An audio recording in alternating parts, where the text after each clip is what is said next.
Seigneur Jésus, merci pour tout ce que tu fais. Tu nous aimes d'un amour éternel. Et chaque jour, tu manifestes ta gloire. Et alors que tu es sur le point de te lever, alors que tu es sur le point de fermer les derniers livres, Seigneur, tu interpelles encore une fois ton peuple. Tu interpelles encore une fois ton peuple pour avoir ton caractère. Et face à ce combat ô combien difficile, l'ennemi fait tout pour nous empêcher d'entendre ce dernier message. Mais gloire soit rendue à toi, parce que d'éternité en éternité, tu es Dieu.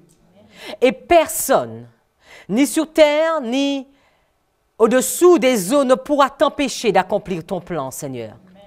Tu es Dieu pour toujours. Et c'est devant toi que nous voulons nous humilier. Devant toi que nous voulons nous blottir, Seigneur. Et te dire, puisque nous nous levons, lève-toi aussi avec nous, Seigneur. Protège-nous, Seigneur. Cache-nous derrière ta croix, afin qu'aucune gloire ne soit vue sous l'être humain, mais que nous puissions voir toi et toi seul, Seigneur Jésus. Tu as permis que ces notes y soient encore à cet instant. Tu permettras que le sujet arrive dans chaque cœur, Seigneur. Amen. Et tu permettras que ton peuple soit réveillé. Amen. Merci, Seigneur, pour tout. Nous t'avons prié en ton saint nom, Jésus. Amen. Amen.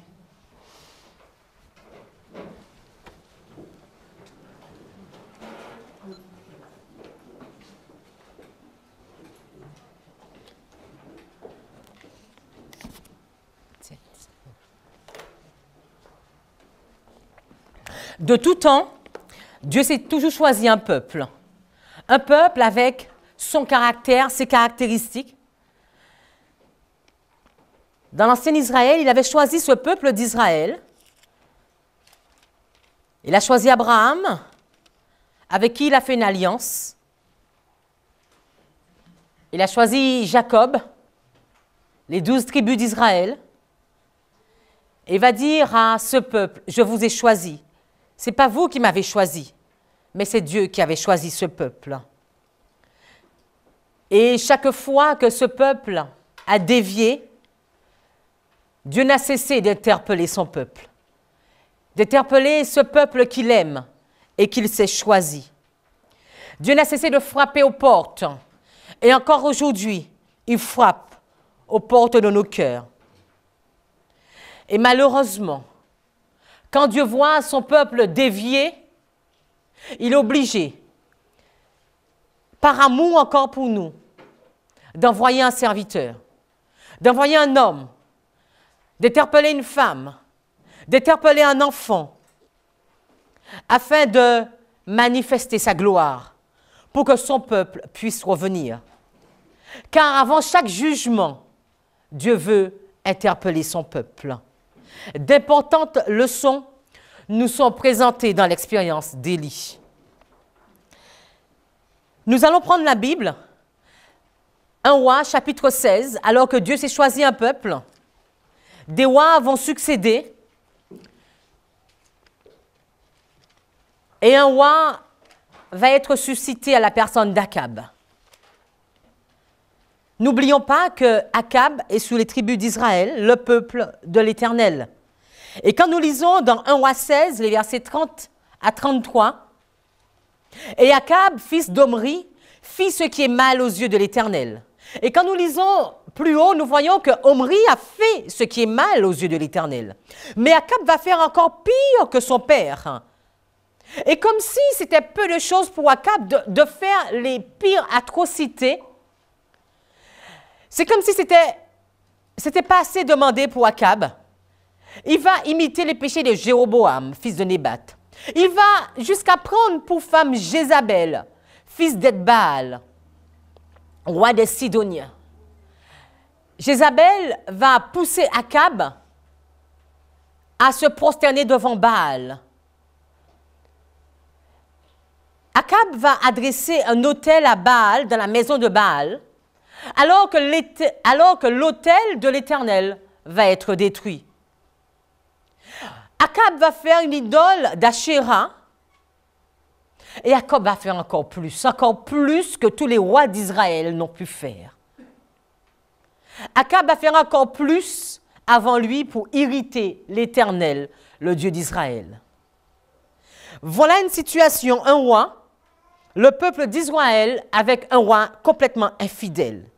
Si nous lisons dans 1 roi 21, verset 25, nous allons continuer à voir la description d'Akab. 1 roi 21, verset 25. En effet, il n'y avait eu personne comme Akab, qui se fut vendu pour faire ce qui est mauvais aux yeux de l'Éternel, selon que l'y incita sa femme. Akab, un roi faible, un roi qui se prostitue de jour en jour devant les dieux étrangers, un roi qui doit être le responsable d'une nation, mais qui pousse le peuple de Dieu à adorer Baal. Et c'est qui sa femme Jézabel?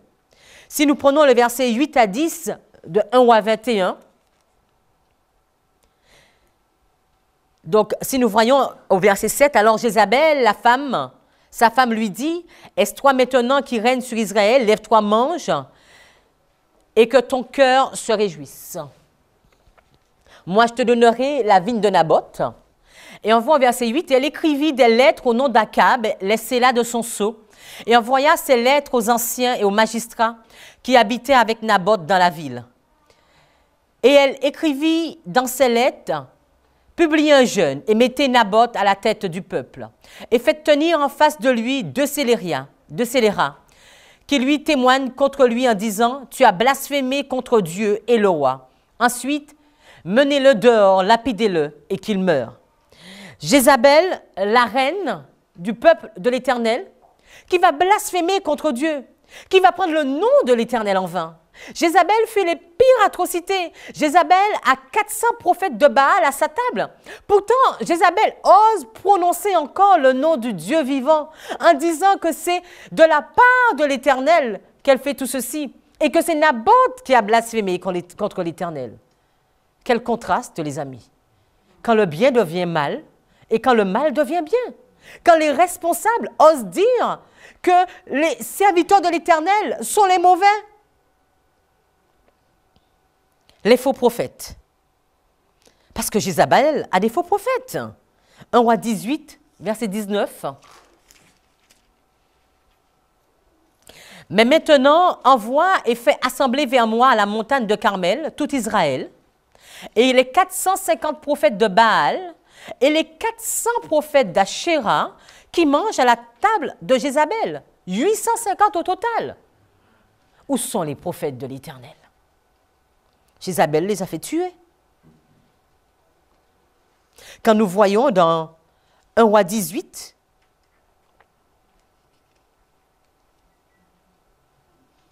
nous on va voir 1 roi 21, verset 22. 1 roi 21, verset 22.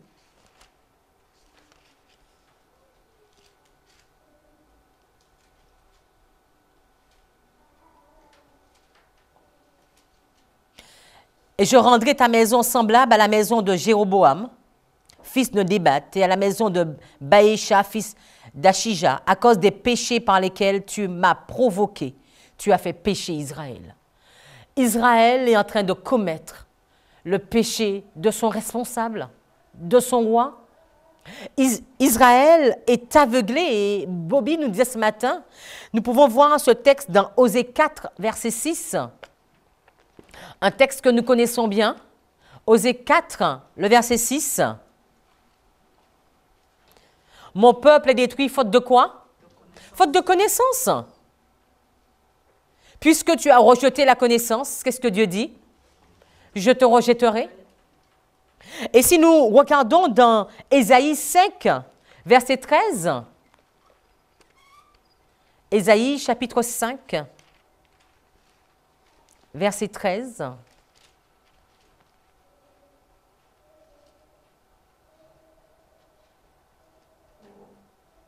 C'est pourquoi mon peuple sera emmené captif, faute de connaissance.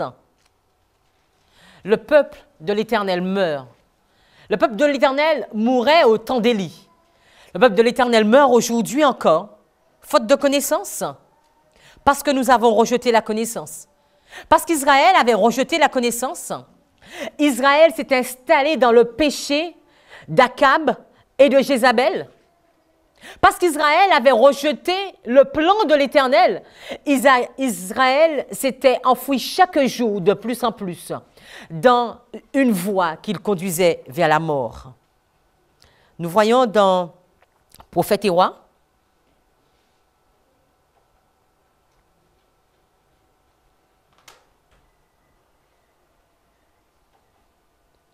les pages 81, 82, Prophètes et Rois.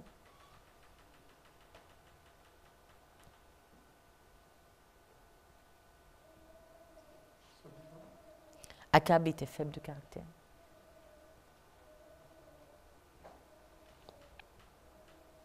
Donc nous allons lire un des textes qu'Ellen White nous dit dans Prophètes et Rois, les pages 81 et 82. Akab était faible de caractère. Son mariage avec une femme idolâtre, autoritaire et obstinée, le fit courir au désastre, lui et la nation. Dépourvu de tout principe, de tout noble idéal, il fut facilement influencé par l'esprit volontaire de Jézabel.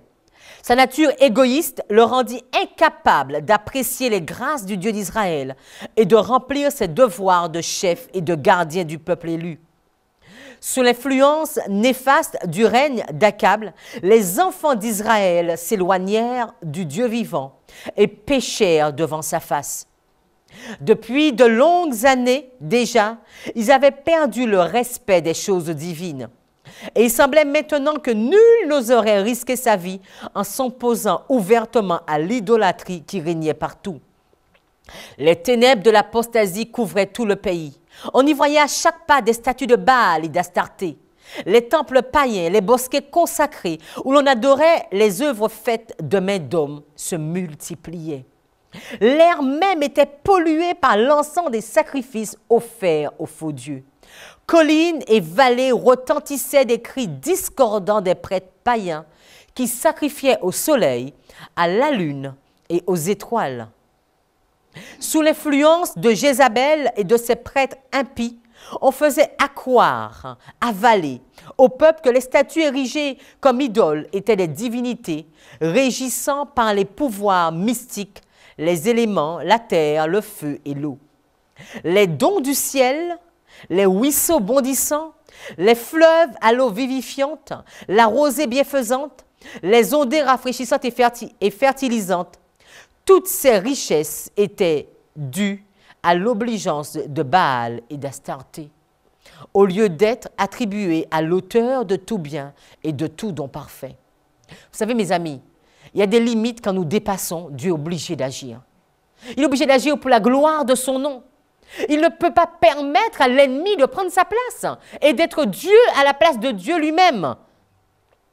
Le peuple oublia que les collines et les vallées, les rivières et les sources étaient dans la main du Dieu vivant et que c'est lui qui dirige le soleil, les nuages et toutes les forces de la nature. Voilà la situation du peuple. Nous avons du mal à décrire le peuple de l'Éternel dans ces conditions. Et pourtant, c'était le peuple de l'Éternel. Un peuple qui va oublier son Dieu. Et Dieu va susciter un de ses serviteurs. Dieu va susciter un homme. Quand nous prenons 1 Roi, chapitre 17, un homme que nous ne savons pas beaucoup à son sujet, si ce n'est le jour où il rentre en scène et qu'il ira vers Akab avec une conviction, avec une fermeté, avec un message venant d'un Dieu particulier, venant du Dieu de l'univers. Élie le Tibite, l'un de ceux qui étaient établis en Galaad, dit à Akab: l'Éternel, le Dieu d'Israël, en la présence de qui je me tiens, est vivant. Pendant ces années-ci, il n'y aura ni rosée, ni pluie, sinon à ma parole. Voilà un homme qui traverse, on peut imaginer, qui traverse le royaume. Vous savez que quand nous voyons l'histoire d'Esther, il fallait avoir une convocation pour se présenter devant le roi. Mais Élie n'a pas de convocation. Si ce n'est qu'Élie a l'ordre de qui? Du Dieu de l'univers. Élie va se lever, convaincu en ce Dieu, puisque c'est le Dieu devant lequel il se tient. Élie va traverser le royaume et il va se présenter devant Akab. On ne nous dit même pas qu'il lui dit bonjour. Il lui dit, l'Éternel, le Dieu d'Israël, est vivant. Akab, c'est terminé. Babylone va tomber. Babylone va tomber. Akab, le roi, le dragon, Jézabel, la reine, la bête, les faux prophètes, les protestants apostats, toujours la même chose. Nous allons voir la comparaison dans les deux autres avec Hérode, Hérodias, Salomé, les triples ennemis, les trois ennemis du peuple de l'Éternel. Et face à ces trois ennemis, un homme va se lever à la personne d'Élie et va lui dire que je t'assure qu'il n'y aura pas de pluie dans ce royaume, sinon à ma parole.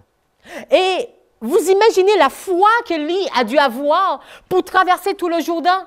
Tout est vert, il pleut, peut-être même qu'il y avait des intempéries. Avec un message pour dire qu'il y aura une sécheresse. Il faut vraiment avoir une conviction. Il faut vraiment être convaincu d'avoir entendu la parole, les amis. Aujourd'hui, pour que des Élis puissent se lever, nous devons avoir la conviction d'avoir rencontré Jésus. Dans Jean 17, qu'est-ce qu'il va dire?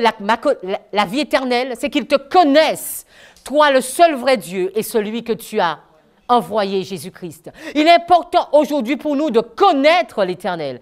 Si nous ne connaissons pas l'Éternel, nous ne pourrons pas nous lever pour l'Éternel. Nous ne pourrons pas nous lever alors que les autres vont nous traiter de dissidents, de fous, de folles, de malades et que sais-je. Nous ne pourrons pas nous lever, les amis, si nous n'avons pas la conviction que le patron nous a demandé de nous lever. Élie a cette conviction. Et alors, on pourrait imaginer que Akab doit sourire. Mais qu'est-ce que tu racontes? Mais au moment que Akab doit se retourner pour voir qui est cet Élie, il est déjà où? Il a disparu. Il n'y est plus. Élie ne cherche même plus à voir l'aval d'Akab. Est-ce que tu crois ou tu ne crois pas? Ce n'est pas le problème d'Élie. Dieu a parlé et Dieu agira. Les mois passent. Et il commence à ne plus pleuvoir. Et Akab, nous connaissons l'histoire, va faire chercher Élie dans tous les pays. Nous voyons dans l'autre diapo qui suit.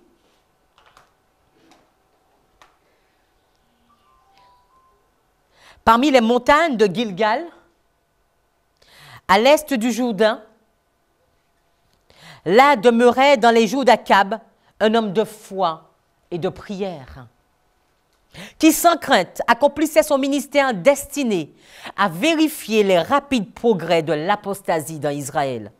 Loin de toute ville renommée, il n'occupait aucune haute position dans sa vie. Élie le Tchibite, néanmoins, entrait dans sa mission, confiant dans les desseins de Dieu pour préparer le chemin devant lui et lui donner d'abondants succès. La parole de foi et de puissance était sous ses lèvres et toute sa vie a été dévouée à l'œuvre de réforme. Il était la voix qui criait dans le désert pour dénoncer le péché et pour faire reculer les brides du mal. Et alors qu'il vint vers le peuple comme un réprobateur du péché, son message offrait le baume de Galaad pour les âmes affligées qui désiraient être guéries. À Élie de croire en la mission pour délivrer, à Akab le message céleste de jugement. Il n'avait pas recherché à être le messager du Seigneur. La parole du Seigneur est venue à lui. Et jalousement, pour l'honneur de la cause de Dieu, il n'a pas hésité à obéir à l'ordre divin. Dans son obéissance, il invitait le roi méchant à éviter là une destruction proche. Parce que là encore, nous allons voir que dans cette histoire, Dieu veut encore sauver son peuple. Dieu veut encore sauver Akab. Dieu veut encore sauver cette nation qui s'est détournée de lui. Parce que Dieu aime son peuple. Alors Élie va se lever pour démasquer l'apostasie. Élie a un message pour le peuple de l'Éternel, mais pour également les autres. Nous ne verrons pas cette histoire, mais souvenez-vous que alors qu'Élie va partir alors que Dieu va l'inviter à aller dans le désert où il sera nourri par un corbeau, où Élie va vivre avec une alimentation particulière, 2 repas par jour. Mais à un moment, Élie va devoir aller vers la veuve de Sarepta, qui n'est pas israélite. Et dans cette histoire, je vous invite à la relire chez vous, alors que le fils de la veuve qui n'avait plus rien à manger, que Élie avait promis que l'huile et la farine ne vont jamais diminuer, ce fils va mourir. Et combien de fois Élie va se prosterner sous cet enfant, va se coucher sous l'enfant? 3 fois. Premier message, deuxième message, troisième message. Et après ces 3 messages, craignez Dieu, donnez-lui gloire, Babylone est tombée. Si tu prends la marque de la bête, tu seras détruit. Après ces 3 messages, qu'est-ce que la femme va dire à Élie? Je reconnais que tu es un serviteur de l'Éternel. Car quand nous sommes en phase avec les 3 messages, nos yeux sont comment? Nos yeux ne peuvent que s'ouvrir. Pour voir quoi? La gloire de l'Éternel. La gloire de l'Éternel. Et cette femme a également vu la gloire de l'Éternel. Ce message était pour le peuple d'Israël, également pour les autres. Élie n'a apporté aucune autre religion. Élie avait une mission, ramener les cœurs. Nous pouvons voir dans Malachie 4, les versets 4 à 6. Je vous invite à tourner les pages avec moi. Malachie chapitre 4 et les versets 4 à 6.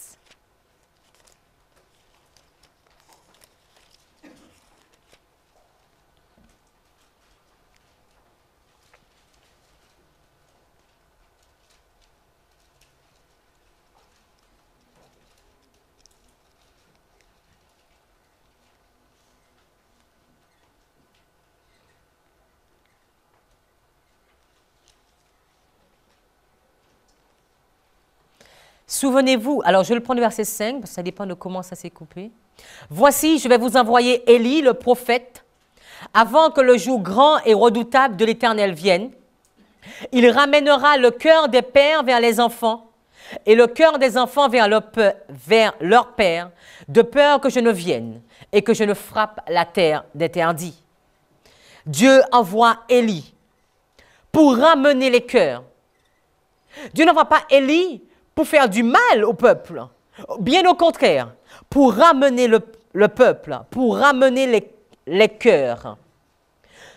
Nous pouvons voir également dans Luc chapitre 1, le verset 16. Luc chapitre 1.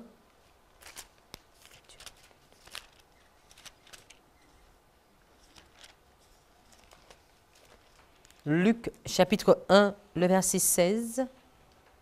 Vous avez trouvé?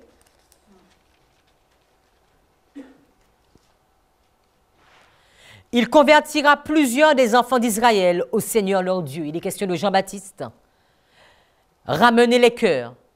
Dieu envoie un messager quand son peuple a dévié pour ramener les cœurs vers l'Éternel. Nous pouvons voir 1 Roi 18, verset 37. 1 Roi, chapitre 18, verset 37. Qui est Élie? La mission d'Élie. 1 Roi 18, verset 37. Exauce-moi, Éternel, exauce-moi, et que ce peuple connaisse que c'est toi, Éternel, qui es Dieu, et que c'est toi qui ramènes leur cœur. Ce n'est pas Élie qui est capable de ramener le cœur, c'est toi qui ramènes les cœurs. Toi, Éternel, qui ramène les cœurs. Quand nous voyons on va toujours garder dans 1 Roi 18, pour prendre quelques versets, qu'on va revenir aussi après dessus. Verset 30, verset 31, verset 36. À travers ces 3 versets, nous allons voir encore la mission, le rôle d'Élie. Rétablir le vrai culte. Puisque, vous savez, le culte était réalisé où? Sur? Oui, dans le temple, mais c'était quoi? Quand on offrait un culte à l'Éternel, il y avait quoi? Il y avait l'autel. D'accord, il y avait l'autel des sacrifices. D'accord? Donc l'autel était signe de quoi? d'adoration. Oh, qu'est-ce qui va se passer? L'autel de l'Éternel va être quoi? Va être détruit. Et l'autel de qui va être mis en place? De Baal. Alors, changement d'adoration. On ne va plus adorer Dieu, mais on va adorer Baal. Un peuple qui adore Baal. Un peuple qui a changé son adoration. Et nous allons voir, demain Dieu voulant, que nous aussi, nous sommes en train de changer notre adoration. Nous nous disons que nous sommes le peuple de l'Éternel. Nous sommes le peuple de l'Éternel. Et Jean-Baptiste va leur dire, ça ne suffit pas. Hein? Il ne suffit pas de dire que je suis le peuple de l'Éternel pour être le peuple de l'Éternel. Et nous allons voir que même dans notre adoration aujourd'hui, en 2013, nous sommes en train de dévier. Pour adorer qui? Sans même nous rendre compte, pour adorer la bête. Et l'adoration de l'Éternel, l'adoration qui est due à l'Éternel, qu'en faisons-nous? Mon peuple meurt faute de connaissance. Il ne se rend même pas compte vers qui il se tourne. Il est en train d'adorer le soleil, il ne se rend même pas compte qu'il adore le soleil. Élie a pu vivre une expérience particulière avec Dieu, parce qu'en tant que messager de son temps, Élie avait une alimentation particulière. Nous verrons, nous l'avons vu dans le séminaire dernier, les messagers du temps de la fin, et nous aurons le privilège de voir que Élie et Jean-Baptiste, Élie plus Jean-Baptiste, donnent le résultat des 144 000, le dernier peuple. L'alimentation d'Élie, le système, la façon, plus l'alimentation de Jean-Baptiste que nous verrons demain Dieu voulant, va nous montrer l'alimentation du dernier peuple qu'il doit avoir. Si nous regardons, donc là nous pouvons le voir dans 1 Roi chapitre 17, nous pouvons également voir les vêtements qu'Élie portait dans 2 Rois 1, verset 8. Et quand nous allons voir demain, nous allons voir que ce sont les mêmes vêtements que Jean-Baptiste portait aussi. 2 Rois 1, verset 8, dans la simplicité. 2 Rois 1, verset 8. Alors, on cherche Élie, hein, parce qu'Élie a encore parlé. Et au verset 7, et le roi leur dit, mais comment est cet homme qui est monté au-devant de vous et qui vous a dit ces paroles? Et il lui dit, c'est un homme vêtu de poils et ayant autour de ses reins une ceinture de cuir. Et il dit, c'est Élie, le Tchibite. Nous pouvons également, nous n'allons pas l'étudier, mais regarder à quoi correspond la ceinture dans la parole de Dieu. Ce type de vêtement, ce que nous aussi, nous devons avoir. Le vêtement que nous devons avoir. Vous savez que quand on étudie la prophétie, on se rend compte que ce n'est pas simplement des chiffres. La prophétie, c'est vraiment, Dieu veut ramener son peuple. Dieu veut sauver un peuple. Et nous avons tort de penser que les prophéties, c'est juste des bêtes et c'est juste des chiffres. La prophétie, c'est un message que Dieu nous dit, voici, je reviens. Voici, je reviens. Nous pouvons voir que Élie, quand il va parler, Élie ne va pas leur dire combien de temps qu'il ne va pas pleuvoir. Est-ce qu'Élie va leur dire? Non, Élie va leur dire à ma parole. Mais quand est-ce que ta parole va se réaliser, Élie? On ne sait même pas. On ne sait même pas. Mais, les amis, les serviteurs de l'Éternel vont rester fidèles à l'Éternel. Ils vont rester fidèles. Et parce qu'ils vont rester fidèles, Jézabel va les tuer. Les serviteurs de l'Éternel vont rester fidèles. Et nous voyons que quand Élie va de nouveau se présenter, puisque Dieu va lui dire « Lève-toi et va vers Akab », le peuple sait que le temps est venu. Le peuple sait que quand Élie revient, c'est que le temps est venu. Est-ce que nous reconnaissons dans quel temps nous sommes aujourd'hui? Est-ce que nous reconnaissons l'importance d'Apocalypse 18 qui est en train de se réaliser sous nos yeux, les amis? Est-ce que nous avons compris ce qui s'est passé en 2001? Pour ma part, moi, je n'avais absolument rien compris. Mais aujourd'hui, est-ce que nous comprenons? Ou bien est-ce que nous fermons encore nos yeux? Pendant combien d'années fermerons-nous encore nos yeux? Élie, une alimentation particulière, des vêtements particuliers, le peuple de l'Éternel persécuté. Et malgré tout ceci, qu'est-ce qu'on aurait pu penser? On aurait pu penser que c'est la joie pour le peuple, puisque Élie n'y est plus. D'accord? Élie n'est plus en phase 2. D'accord? Les prophètes de l'Éternel sont tués. Le peuple, tous ceux qui les dérangent, sont morts. Le peuple devait être comment? Heureux. Et le peuple est comment, les amis? Comment est le peuple? Le peuple est troublé, les amis. Le peuple est troublé. Lisons dans 1 Roi 18, verset 18. 1 Roi 18, verset 18. L'Éternel va dire à Élie de se lever, de partir, d'aller rencontrer Akab, parce que le jour du jugement est arrivé. Et alors qu'Akab va rencontrer Élie, qu'est-ce qu'il va lui dire? Aussitôt qu'Akab eut vu Élie, il lui dit, « Est-ce toi perturbateur d'Israël ?» Il y a d'autres versets qui nous disent, « Est-ce toi qui trouble le peuple ?» Nous allons voir la même chose avec Hérode. Quand Jésus va naître, le peuple est comment? Tout Jérusalem est troublé avec le roi. Il y a des hommes et des femmes qui troublent le peuple. Quand vous vous tenez pour l'Éternel, quand vous vous mettez debout pour l'Éternel, il y a de quoi troubler les ennemis de l'Éternel. Quand vous vous mettez debout pour l'Éternel, il y a de quoi troubler l'adversaire de l'Éternel. Quand vous vous mettez debout pour l'Éternel, il y a de quoi troubler le peuple de l'Éternel qui ne veut pas suivre les voies de l'Éternel. Le peuple est troublé. Akab est troublé. Mais Akab va chercher à manipuler le serviteur de l'Éternel. Akab va chercher à changer les données. Akab sait très bien que c'est lui le perturbateur. Lisons dans 2 Chroniques 6, 26 et 27. 2 Chroniques 6, 26 et 27. N'oubliez pas, les amis, que Salomon est passé. Dieu avait promis quelque chose à Salomon lors de la dédicace du temple. Akab vient après Salomon, nous sommes d'accord. Donc Akab se souvient de ce que l'Éternel avait dit par rapport à son temple. Qu'est-ce que l'Éternel avait dit dans 2 Chroniques 6, 26 et 27? Quand les cieux seront fermés et qu'il n'y aura point de pluie, pourquoi? Parce qu'ils auront péché contre toi. S'ils prient en ce lieu, s'ils donnent gloire à ton nom et s'ils se détournent de ton péché, parce que tu les auras affligés. Est-ce que c'est Élie qui va affliger? Je ne vous attends pas. Est-ce que c'est Élie qui va affliger? Non. Qui afflige là? C'est l'Éternel. Parce que l'Éternel va leur dire, moi je vais fermer le ciel.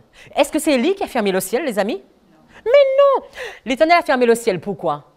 Parce que Akab s'est prostitué. Parce que Akab a adoré et est en train d'adorer Baal. Parce que Akab est en train d'emmener le peuple de l'Éternel à adorer Baal. Parce que Jézabel est en train d'adorer Baal. Parce qu'ils sont en train de nourrir les prophètes de Baal. Et parce qu'ils sont en train de tuer les prophètes de l'Éternel. L'Éternel du haut du ciel n'est pas aveugle. Ses yeux sont ouverts.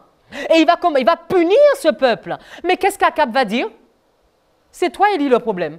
Mais Élie va lui dire, écoute Akab, on va réellement voir c'est qui le problème là. Vous voyez les amis? Il y a 3 ans et demi que le peuple est en souffrance, malgré ça, ils sont encore aveugles. Malgré ça, le peuple ne se rend pas compte qu'il est temps d'arrêter. Le peuple pense encore que c'est encore Élie le problème. Aujourd'hui, malheureusement, nous vivons encore les mêmes situations. Alors que les péchés de nos responsables sont parfois dévoilés. Alors que les problèmes sont en face de nous, les amis. Alors que Dieu les montre sur la table, nous osons dire que ce sont les autres le problème. Les amis, arrêtons. C'est Dieu qui fait. C'est Dieu qui permet.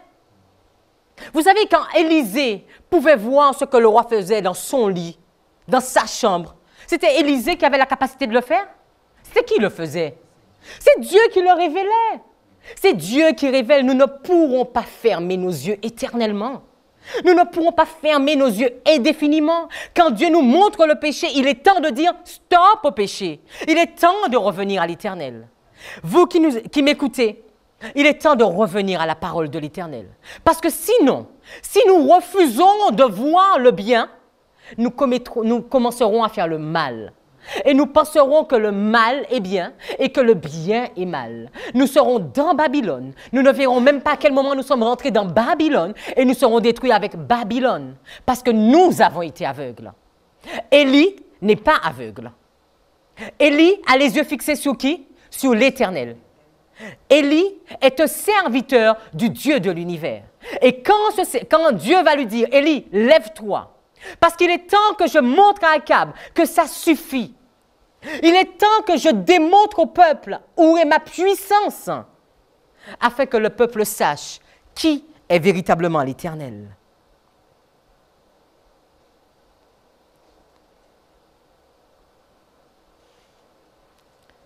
Nous pourrons voir dans Patriarche, dans Prophète et Roi, la page 89.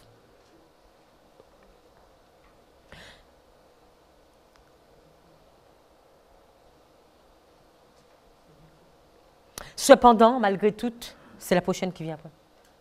Cependant, malgré toutes ces épreuves de la puissance divine, les Israélites ne se repentirent pas et ne purent profiter des leçons que Dieu leur donnait.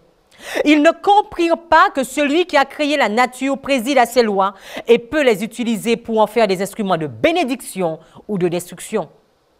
Le cœur rempli d'orgueil et fortement épris de leur faux culte, ils ne voulurent pas s'humilier sous la puissante main de Dieu. Nous avons vu encore ce matin les 3 péchés. L'orgueil, les plaisirs de la chair, la richesse. Ce sont les symptômes de Babylone. Ce sont les symptômes que ce peuple avait, que le peuple d'Israël avait. Jézabel refusa catégoriquement de reconnaître dans la sécheresse un châtiment de Dieu. Dans son entêtement à défier le ciel, il entraîna presque toute la nation à rendre responsable Élie des souffrances qui l'accablaient. Quand nous sommes aveugles, nous sommes vraiment aveugles. Nous avons du mal. Et c'est pour cela, qu'est-ce que Dieu va dire de la Odyssée? Tu es aveugle, complètement aveugle. Tu ne vois rien du tout. Achète un collier. Viens, je te le donnerai gratuitement parce que tu n'as même pas d'argent pour l'acheter. Viens, je te donnerai un collier pour ouvrir tes yeux. Parce que tu es complètement aveuglé. 3 ans et demi de sécheresse. Un peuple qui est au bord de la destruction, mais qui pense que c'est encore le prophète de l'Éternel qui a le problème. Un peuple qui refuse de voir quand la main de l'Éternel frappe et quand Dieu agit. Puisque le peuple est incapable de comprendre, puisque le peuple est incapable de voir malgré toute la souffrance et de se repentir, Élie va devoir se lever. Élie va devoir aller sur un mont, pas n'importe lequel. Reprenons 1 Roi 18.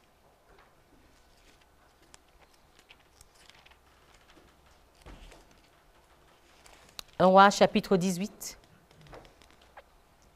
Élie va dire à Akab, nous allons savoir aujourd'hui, en tout cas nous allons savoir très prochainement, je ne sais pas si c'était le jour même, nous allons savoir qui est Dieu. Tu vas convoquer le peuple et tout le peuple est convoqué. 3 ans et demi de souffrance, le peuple doit se poser la question, mais qu'est-ce qui va nous arriver encore? Mais voilà, nous sommes convoqués. Et nous pouvons imaginer Akab, bien vêtu, avec toute sa richesse extraordinaire extérieure. Mais les prophètes de Baal, fiers d'eux, et nous montons. Quand on lit ce texte, on se dit, mais c'est pas possible d'être aussi aveugle. Même les prophètes sont encore fiers de leur fonction et de ce qu'ils font. Et tout ce peuple va se diriger et va se tenir sous la montagne. Excusez-moi.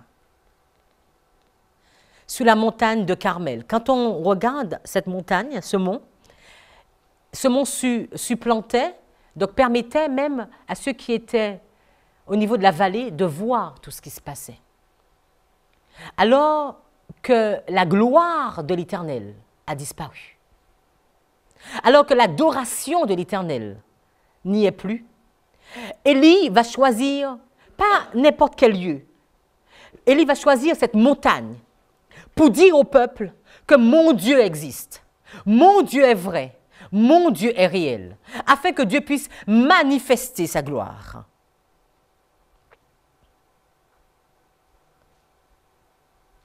Prenez avec moi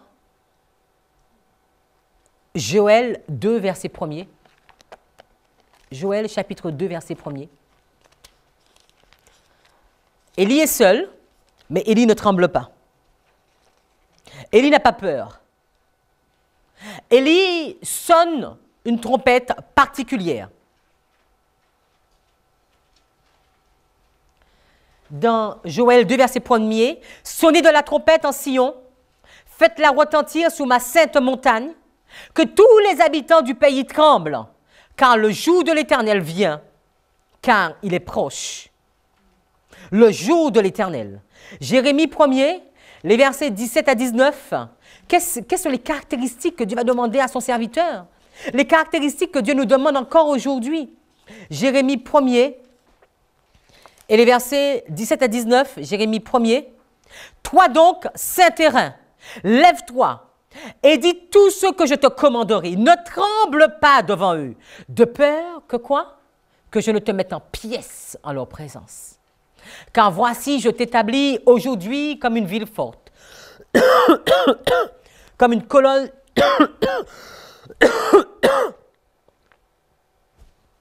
comme une colonne de fer et comme une muraille d'airain contre tout le pays, contre les rois de Juda, contre les chefs, contre les sacrificateurs et contre le peuple du pays. Ils combattront contre toi, mais ne pourront te vaincre. Pourquoi? Pourquoi? Car je suis avec toi, dit l'Éternel. Car je suis avec toi pour te délivrer. Mes amis, il y a quelque chose de magnifique. C'est quand un homme, quand une femme, quand quelqu'un se lève pour l'Éternel, l'Éternel se lève aussi. Quand quelqu'un se lève, l'Éternel ne le laisse pas seul. Et je sais qu'il est debout à mes côtés, qu'il est debout là en cet instant. Quand Étienne s'est levé, alors qu'il était lapidé, qui l'a vu? Il a vu l'Éternel debout pour lui. Ce n'est pas parce que l'Éternel se lève que nous ne serons pas lapidés. Mais même dans cette lapidation, nous verrons qui? L'Éternel debout pour nous. Il est temps pour nous de nous lever. Élie s'est levé. Et parce qu'Élie s'est levé, il y a eu toute une différence. Parce qu'Élie s'est levé, le peuple a pu comprendre qu'ils étaient sur une mauvaise voie, dans une mauvaise direction, puisque le roi lui-même les avait complètement détournés de la face de Dieu. Où sont les Élis qui doivent se lever aujourd'hui? Les messagers du temps de la fin. Où sont les messagers du temps de la fin?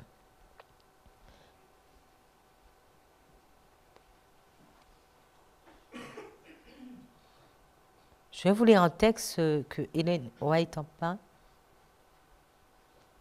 Testy to the Church, volume 3, page 279. Il faut sauter une diapo. Élie ordonne une convocation au mont Carmel pour tout Israël et aussi pour tous les prophètes de Baal. La solennité dans les regards du prophète lui donne l'apparence d'une personne se tenant debout dans la présence du Seigneur, Dieu d'Israël. La condition d'Israël dans leur apostasie demande un comportement comment? Ferme, un sermon sévère et une grande autorité. Dieu prépare le message pour s'adapter au temps et aux circonstances. Quelquefois, il place son esprit sur ses messagers pour qu'ils donnent l'alarme jour et nuit, comme l'a fait son messager Jean. Préparez la venue du Seigneur. Alors encore, des hommes d'action sont nécessaires et qu'ils ne s'écarteront pas de leur devoir, mais qui, avec l'énergie, s'élèveront pour dire « Qui est du côté du Seigneur? Laissez-les venir à nous. » Dieu aura un message qui conviendra à son peuple en fonction de leurs conditions diverses dans lesquelles ils se trouvent. Et l'autre diapo, comme... Ah, tu ne l'as pas trouvé. Je suis désolée, mais ce sera sur le site, donc vous pourrez suivre. comme Élie a vu Israël s'enfoncer de plus en plus dans l'idolâtrie. Son âme était profondément attristée et il a été indigné. Dieu avait donné de grandes choses à son peuple. Il l'avait délivré de l'esclavage et lui avait donné des pays païens pour qu'il puisse observer ses statuts, observer ses lois. Mais les bénédictions de Jéhovah étaient maintenant oubliées. L'incrédulité avait rapidement séparé la nation choisie de la source de leur force. En voyant cette apostasie de sa montagne, lieu de sa retraite, Élie était accablé de douleur. Dans l'angoisse de l'âme, il a sollicité Dieu d'arrêter le peuple choisi dans leur mauvaise voie, de les visiter avec des jugements si cela était nécessaire. Il désirait ardemment les voir se repentir avant qu'ils n'aillent trop loin dans leur mauvaise voie et ne provoquent le Seigneur et qu'il les détruise. Aujourd'hui, Dieu veut des messagers remplis d'amour pour son peuple, des messagers qui se lèvent. Et quand nous nous levons, les amis, ce n'est pas pour critiquer, ce n'est pas pour pointer du doigt la personne, mais le péché. Pour dire, nous ne pouvons pas ne pas dire le péché, vous êtes d'accord? Nous ne pouvons pas ne pas dire le péché, mais nous devons continuer à aimer, aimer, aimer, aimer jusqu'au bout, aimer notre Église, aimer notre peuple, aimer les enfants, aimer notre famille, aimer jusqu'au bout, prier, intercéder pour que des yeux s'ouvrent et que des cœurs se tournent vers l'Éternel. Élie ne va pas chercher à avoir peur. Élie ne va pas chercher à cacher qui il est. Élie va se tenir.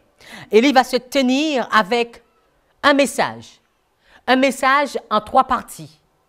Premier message, deuxième message, troisième message.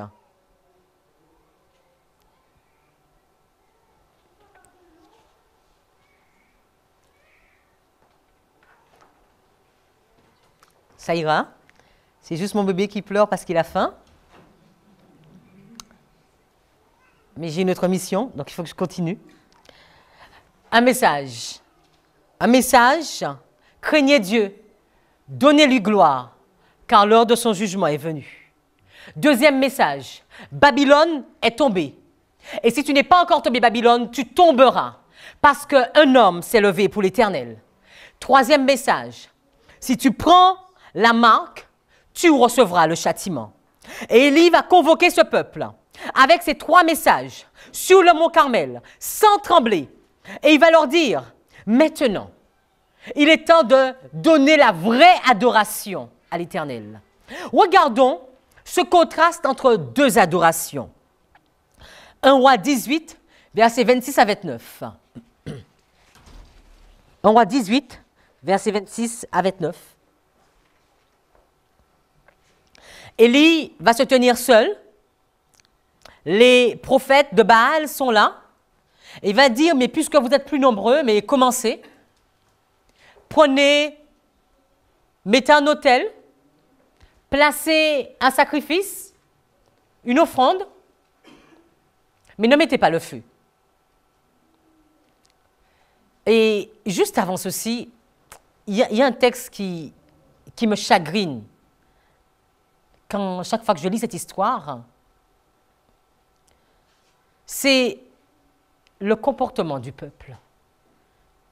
Élie va dire au peuple, au verset 21, « Jusqu'à quand boiterez-vous des 2 côtés? Si l'Éternel est Dieu, suivez-le. Mais si c'est Baal, suivez-le. » Est-ce que le peuple est capable de reconnaître? Le peuple ne répond même pas. C'est le peuple de l'Éternel, les amis. Le peuple du Dieu vivant. Le peuple du Dieu vivant ne sait même pas si c'est l'Éternel, le Dieu vivant. Élie va lui dire, mais si c'est l'Éternel, mais suivez-le. Mais si c'est Baal, suivez-le. Mais qu'est-ce qu'on nous dit? Mais le peuple ne lui répondit pas un mot. Le peuple n'est même pas capable de voir qui est son Dieu. Mes amis, c'est la même histoire qui est en train de se passer pour nous. C'est la même histoire. Pourtant, c'était le peuple d'Israël avec un nom. L'Église adventiste avec un nom, mais complètement détourné de l'Éternel, qui n'est même pas capable de reconnaître, mais où est le vrai Dieu? Et Élie va devoir dire, mais écoutez, on va faire quelque chose. Puisque vous êtes incapable de voir où est le bien, on va faire quelque chose. On va mettre un autel ici, avec Baal, avec une offrande. Vous allez offrir une adoration à Baal. On va mettre un autel ici. Et moi, je vais offrir une adoration à l'Éternel. Puisque vous êtes capable de voir qui est vrai. Et le Dieu qui va faire descendre le feu, c'est le vrai Dieu. Et qu'est-ce que le peuple va dire? C'est très bien. Mais quelle ignorance! Le peuple va dire, mais c'est une très bonne chose, Élie. Voilà. Enfin, on saura qui est le vrai Dieu. Mais c'est le peuple de Dieu.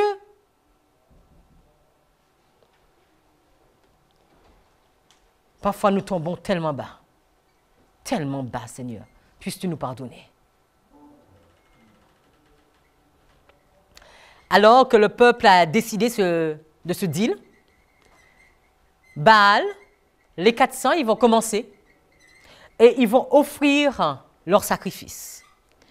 Mais vous savez, est-ce que l'adversaire était capable de faire descendre le feu du ciel? Est-ce que Satan était capable de faire descendre le feu du ciel? Mais oui, les amis, mais oui. Mais qui s'est levé? Jéhovah s'est levé, Dieu s'est levé. Et Dieu lui a dit, alors là, tu n'avanceras pas un pouce. Tu n'avanceras pas une flamme. Parce qu'aujourd'hui, on doit savoir que je suis Dieu. Amen. Amen. On doit savoir que je suis Dieu. Et quand Dieu se lève, l'ennemi, tu ne peux pas triompher. Tu ne peux pas triompher. Tu as déjà perdu. Et nous devons nous lever avec cette conviction que Dieu est avec nous et qu'il a déjà perdu l'ennemi. Mais nous devons nous lever. Parce que si nous ne nous levons pas, qui va se lever pour Dieu? Et ils vont commencer à crier. Ils vont commencer à frapper. Ils vont commencer à se saigner. Ils vont commencer à donner une adoration. Et malheureusement, la mauvaise adoration, cette adoration qui, on va peut-être pas commencer à se saigner, mais quelle adoration que nous donnons à Dieu? Dans nos musiques, dans tout ce que nous faisons, est-ce que nous nous courbons, ne serait-ce que devant Dieu? Il y a quelque chose qui m'interpelle de jour en jour, je ne sais pas pour vous. Nous n'avons même pas la force de nous courber devant l'Éternel. Nous n'avons même pas la force de nous humilier pour prier l'Éternel. Élie, nous allons voir, va s'humilier. Élie va s'humilier, sa tête dans les genoux pendant 7 fois pour demander la pluie. Élie va se courber devant l'Éternel. Parce qu'il sait que le Dieu devant lequel il se tient est le Dieu de l'univers. Il nous faut redéfinir qui est Dieu. Parce que nous avons perdu le sacré de l'Éternel. Et ça va durer très longtemps. J'imagine, mais les prophètes, ils doivent être furieux parce que le feu n'arrive pas. Qu'est-ce que le peuple va penser d'eux? Mais ils continuent encore à s'entêter. Baal répond, s'il te plaît, et Élie va commencer à se moquer. Élie a de l'audace. Élie va dire, mais plus fort, encore plus fort, parce qu'il ne répond pas à votre Dieu, mais encore plus fort. Il est peut-être parti en voyage, il se promène, il a trop de choses à faire. Crier encore. Et ils se mettent à crier encore, et à crier encore. Et ils vont devoir perdre la partie. Et alors, Élie va dire, maintenant, rapprochez-vous. Je vais faire vite parce qu'il ne me reste pas beaucoup de temps. Élie va dire, rapprochez-vous. Élie va d'abord rétablir l'autel de l'Éternel, revenir sur les anciens sentiers. Il n'y a pas d'autre nouveau message. Revenir sur les anciens sentiers. Et il ne va pas construire un autre autel. Il va rétablir l'autel qui a été comment? Qui a été détruit. Et il va prendre les 12 pierres. D'accord? Les pierres, et il va prendre les 12 pierres. Les 12 pierres, vous vous souvenez? Quand il traversait le Jourdain. D'accord? 12 tribus d'Israël. Il y a encore beaucoup à dire sur les pierres. Nous sommes ces pierres. Nous allons les revoir d'ici demain. Élie va offrir un sacrifice. Élie va demander de mettre de l'eau. Il va demander de mettre combien de fois l'eau? 3 fois. Message du premier, du deuxième, du troisième ange. Il ne peut pas avoir d'autres messages, les amis. Il ne peut pas y avoir d'autres messages. Élie va prier. Et nous allons voir cette prière que nous venons de voir. Nous allons voir cette prière. C'est dans 1 Roi 18, verset 37. Exauce-moi, Éternel, exauce-moi, Et que ce peuple connaisse que c'est toi qui es Dieu et que c'est toi qui ramènes leur cœur. Seigneur, c'est pour ta gloire. Si nous nous levons, ce n'est pas pour ma gloire. Efface-moi, Seigneur, c'est pour ta gloire. Lève-toi et que ton peuple reconnaisse que tu es Dieu. Tu es Dieu, l'Éternel. Tu es Dieu, tu es l'unique Dieu. Tu es le seul Dieu. Et qu'est-ce qui va se passer, les amis? Le feu de l'Éternel va tomber. Il va consumer quoi? Il va consumer l'holocauste. Il va consumer le bois. Il va consumer les pierres. Il va consumer la poussière. Il va consumer l'eau. Il va tout consumer. Il va me consumer. Il va nous consumer. Il va consumer ce peuple. Et les yeux vont s'ouvrir. Les yeux vont s'ouvrir. L'Éternel, tu es Dieu. Avant de me détruire, tu me montres encore pour une dernière fois que tu es Dieu. Et le peuple va retourner à l'Éternel. Les prophètes de Baal ne vont pas se repentir. Et Élie va demander à ce qu'on prenne ces prophètes et qu'on applique le troisième message, la destruction, le jugement final. Le peuple d'Israël ne va pas tergiverser, ne va plus discuter. Ils vont participer pour les tuer parce qu'ils reconnaissent que Dieu est Dieu. Peut-être qu'aujourd'hui, notre Église, nos enfants, nos familles ne voient plus qui est Dieu. Oseras-tu te lever pour dire voici le vrai Dieu, marchez-y. Oserons-nous nous lever pour dire Seigneur, je me lève pour toi, parce que mon peuple, parce que ma famille, Daniel a prié pour ce peuple qui avait péché. Ce n'est pas Daniel qui avait péché, mais Daniel va se mettre, il va considérer qu'il a péché et va dire pardonne. Aujourd'hui, nous devons faire monter cette même prière. Seigneur, pardonne. Seigneur, pardonne. Seigneur, voilà, je me lève. Et Seigneur, manifeste ta grandeur à travers moi. Manifeste ta grandeur à travers nous. Manifeste ta grandeur à travers les messagers du temps de la fin, afin que l'on sache que tu es Dieu et que ton peuple revienne à toi. Mes amis, c'est là notre message. C'est ce que nous devons faire. Et nous voyons le feu qui descend, la purification, la gloire de Dieu. Et le faux prophète va être détruit. Les faux prophètes vont être détruits. On le voit dans 1 Roi 18, verset 40. Akab va être détruit. Josabel va être détruite. Et Élie, avant cette destruction, va encore prier. Prier pourquoi? On a reconnu la gloire de Dieu. On a vu la gloire de Dieu. Mais Seigneur, bénis maintenant, bénis ton peuple. La bénédiction, la pluie de la première, la pluie de l'arrière-saison, cette pluie que nous demandons tant. Mais pour avoir cette pluie, nous devons reconnaître la gloire de Dieu. Cette gloire, ça doit se manifester dans ma vie.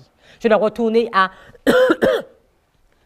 une réforme alimentaire, vestimentaire, une réforme du cerveau, du cœur, de l'être tout entier, afin que la gloire de Dieu puisse se resplendir. Et quand ceci est fait, c'est à ces seules conditions que Élie va se mettre à prier. Élie va se mettre à prier. Va prier combien de fois, les amis? 7 fois. 7 fois. Et je disais ça encore à quelqu'un hier. Et Dieu va dire à Élie, descends, qu'il va faire tomber la pluie. Pourtant, Élie doit prier. Nous savons que Dieu doit revenir. Nous savons que la pluie de la saison, il nous l'a promis. Mais qu'est-ce que nous devons faire? Prier. Prier une fois, prier 2 fois, prier 3 fois. Prier, prier, prier pour obtenir cette pluie. Et cette pluie va descendre. Alors qu'Akab va monter pour se divertir. Alors qu'Akab va monter pour manger. Est-ce que Élie a le temps de se mettre à table? Non. Élie va monter pour prier. Alors que d'autres festoient. Notre rôle à nous, c'est d'être à genoux en train de prier. Nous devons être en train de prier pour ce peuple, pour notre famille. Et ainsi, nous serons récompensés. La pluie va tomber en abondance. Et ce peuple va continuer un cheminement avec son Dieu. Puissions-nous, nous aussi, nous lever. Alors que notre Dieu doit venir. Alors que le dernier message doit être proclamé. Puissions-nous nous lever et prêcher ce dernier message afin que Dieu revienne. Amen. Nous allons prier.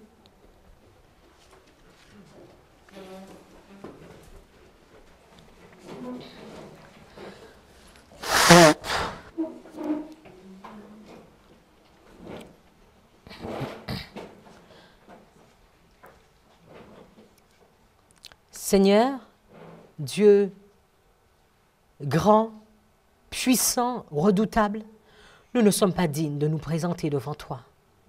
Mais Jésus, tu nous as dit que ce que nous demanderons en ton nom, tu le feras pour nous. Et c'est conscient de ta grandeur, Jésus, que nous nous approchons avec nos imperfections. Tu sais que notre caractère n'est pas pur, mais tu sais à quel point nous voulons être transformés. Tu sais où nous en sommes. Tu sais combien de péchés sont encore notés de ton livre. Mais tu sais à quel point nous quémandons, nous t'en supplions de nous les effacer. Tu sais à quel point nous ne voulons plus pécher, Seigneur. Tu sais à quel point nous voulons arrêter avec ce système. Tu sais à quel point nous voulons que notre cerveau soit complètement sous ton emprise, Seigneur. Tu sais à quel point que nous voulons que notre caractère soit transformé et soit à ta ressemblance. Tu sais à quel point nous voulons voir ta gloire sous notre face. Mais Seigneur, seul toi peux le réaliser en nous. Viens nous briser, Seigneur. Nous voulons nous offrir sous ton autel, Seigneur. Nous voulons que ton feu descende et nous consume complètement, Seigneur, afin que nous ne puissions plus vivre, mais que toi, tu puisses vivre en nous. Tu as dit que si nous vivons, si tu vis en nous, mais nous porterons des fruits. Alors Seigneur, nous voulons porter ces fruits. Nous voulons nous lever. Et alors, dire encore une dernière fois à ton peuple, réveillez-vous, réveillez-vous, retournons à la maison. Nous voulons encore une dernière fois le crier à nos familles, le crier à nos enfants, le crier à notre Église, Seigneur. S'il te plaît, Jésus, s'il te plaît, ouvre les yeux. S'il te plaît, suscite des Élis. S'il te plaît, Seigneur, interpelle ton peuple. Donne une chance à ton peuple, Jésus. Encore une dernière chance. Et permets que nous puissions vraiment saisir cette dernière main que tu nous tends, afin que nous puissions être sauvés. Et que nos parents, nos familles, nos enfants, notre Église puissent l'être. Béni sois-tu et continue à nous instruire, Seigneur. Merci pour nos yeux qui s'ouvrent. Merci, Seigneur, pour ta gloire qui se manifeste dans Apocalypse 18. Merci parce que Babylone est tombée, Seigneur. Et merci parce que tu as remporté la victoire. Mais permets à tes enfants de sortir et de ne pas recevoir la marque. Oh Seigneur, nous voulons tellement crier à toi. Toi qui connais nos cœurs, réponds à nos prières, s'il te plaît, Jésus. Amen.